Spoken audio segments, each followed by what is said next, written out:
essa tensão no Oriente Médio seria o desenrolar da guerra profetizada por Ezequiel? É possível que a Rússia participe contra Israel? Olha só, é uma pergunta muito boa, muito interessante, porque esses acontecimentos mostram um desenrolar de algo maior, né? Bom, tem 2 pontos de vista que eu posso te responder, Wanderson. A pergunta sobre Gog e Magog, que é a guerra que você muito provavelmente quer saber. E normalmente as pessoas elas acabam vinculando a participação da Rússia exatamente por entender e interpretarem que a Rússia trata-se de ser Gog e Magog. Mas dentro do hebraico e dentro das profecias da interpretação rabínica, Gog e Magog significa 70 povos, ou seja, as 70 nações.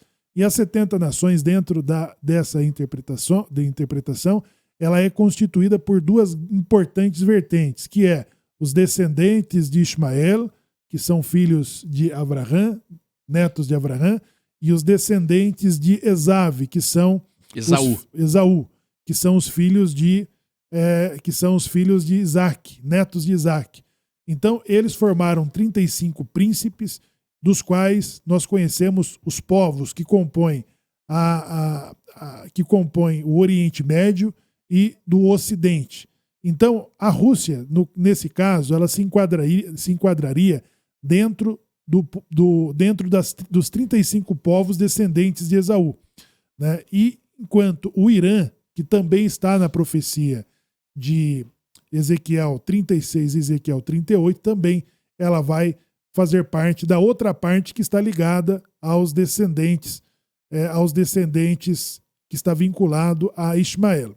Bom, não que ela seja descendente, eles não são árabes, eles são persas, mas a sua religião ela vai unir uma camada dos povos do Oriente Médio dentro desse princípio que tem com Israel, tanto o Ocidente como o Oriente, tem pontos de conflitos diferentes, né? No caso do Oriente Médio, trata-se de conflito de interesse territorial. E, do ponto de vista ocidental, da preferência, né? De preferências teológicas, ou seja, da preferência que Deus tem sobre Israel ou sobre o Ocidente, que é um ponto de conflito muito antigo. E aí, politicamente, que é outra resposta que eu fiquei de passar para você, a Rússia ela não tem pretensões de se envolver diretamente num conflito aberto ou mesmo indireto contra Israel, porque o segundo idioma mais falado em Israel é o russo. São mais de 1 milhão de russos que foram na primeira leva de imigração, ou seja, hoje nós temos muito mais russos do que qualquer outro dos povos que estão vivendo entre os israelenses. Então, a Rússia tem uma boa relação, sempre teve uma boa relação com Israel em diferentes momentos. E um dos seus interesses ali também está envolvendo Israel. Então, nesse primeiro momento, não aconteceria da Rússia se envolver diretamente contra Israel.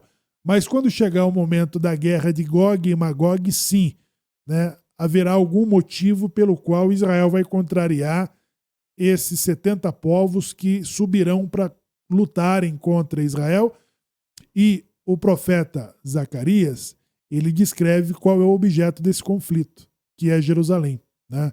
Jerusalém será o objeto desse conflito quando as nações entenderem que Israel deverá desocupar e deixar Jerusalém. Isso pode ser o início do conflito de Gog e Magog? Pode. Pode ser uma introdução ou pode ser já o início desse conflito que vai se desenrolar e trazer outras participações, o que inclui a Rússia, os Estados Unidos, como o Brasil já está envolvido e posicionado do lado iraniano e do lado palestino. Shemuel, o Brasil tem uma história muito profunda com Israel, uma ligação de alma, cultural, religiosa, e o brasileiro não faz nem ideia do porquê que ele ama tanto Israel e chora pela paz de Jerusalém. Exatamente. Então, o brasileiro, né? O brasileiro tem essa ligação, tem esse DNA, tem essa alma judaica das mais diferentes migrações judaicas. Mas eu estou falando da principal, que é a colonização. Estou falando de mais de 300 mil judeus que 100 anos antes do decreto da expulsão judaica da Espanha de 1492, se converteram ao cristianismo para se manter dentro das condições, já que já faziam mais de 1.400 anos da presença judaica em Sefarade, na Península Ibérica. E depois de 1492, que o decreto expulsava os judeus que se recusaram a se converter ao cristianismo, foram para Portugal. Essa massa expulsa, que em 1497 serão convertidos à força por Dom Manuel, mediante a força do contrato do casamento dos reis católicos da Espanha e Portugal. E aí, 1500, logo na sequência, acontece a tão descoberta do que nós conhecemos hoje ser o último reduto do refúgio judaico nesse lugar do mundo que foi descoberto. O Brasil é criança, é um país recente, perto de toda a história mundial, e que ele foi o último refúgio desses judeus agora que se converteram e foram convertidos ao cristianismo, tornaram-se cristãos novos. E os cristãos novos vêm junto com os bandeirantes exatamente em busca de liberdade, em busca de sossego e também de prosperidade mediante as explorações daquilo que depois se tornaria uma extensão do reino de Portugal com a vinda de Dom João, com toda a sua corte, com mais de 25 mil pessoas. O escritor Sérgio Buarque de Holanda diz que para cada 4 portugueses que vieram para o Brasil, 3 eram cristãos novos. Ou seja, isso alavanca que mais de 73 milhões de brasileiros têm as suas origens judaicas dessa colonização e de todas as outras imigrações judaicas que aconteceram no decorrer da história durante esses 500 anos. Além da Inquisição, que foi instalada em Lisboa para perseguir a fortuna de todos esses cristãos novos que se desenvolveram no Brasil e que tornou o nosso norte e nordeste um lugar de fuga aonde se estabeleceram esses cripto-judeus, que explica muito da cultura brasileira.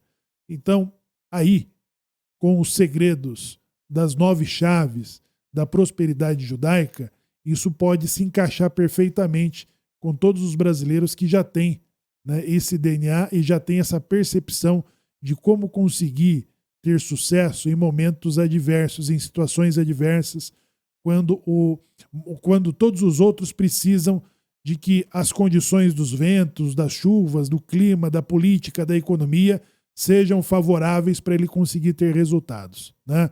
E aí nós temos uma outra população que está exatamente em busca das suas origens judaicas, sobre o nome, o seu sobrenome, relíquias, costumes e comportamentos que eles têm dúvida, fala, poxa, isso parece um comportamento judaico.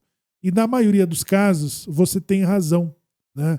Você poderá ter razão, porque muito provavelmente você poderá ser, através do teu sobrenome, dos costumes e dos lugares aonde foram mapeados essa presença, se descobrir alguém de origem judaica. Então, se você quer saber sobre a prosperidade do povo judeu, como ele prospera em meio à guerra, em meio ao caos, quais são os códigos que esse povo tem para conseguir levar a grandes prêmios nobéis, né, para o seu país.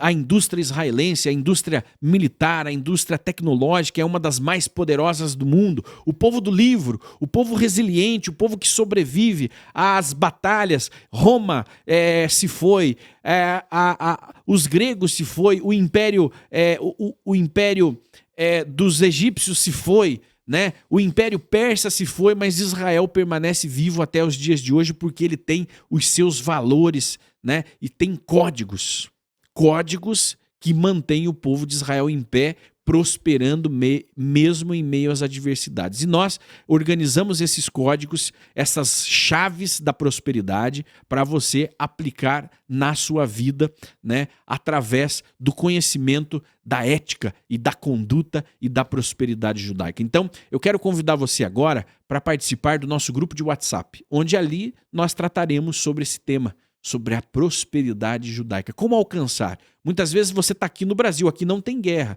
Nós temos os nossos problemas. Você está com um problema no seu trabalho, está com um problema no seu casamento, nos seus relacionamentos, problema com os seus filhos, você não prospera, a sua vida está presa no lugar e você não consegue evoluir, e você olha para Israel, Israel está crescendo, Israel não para de evoluir, não para de crescer, não para.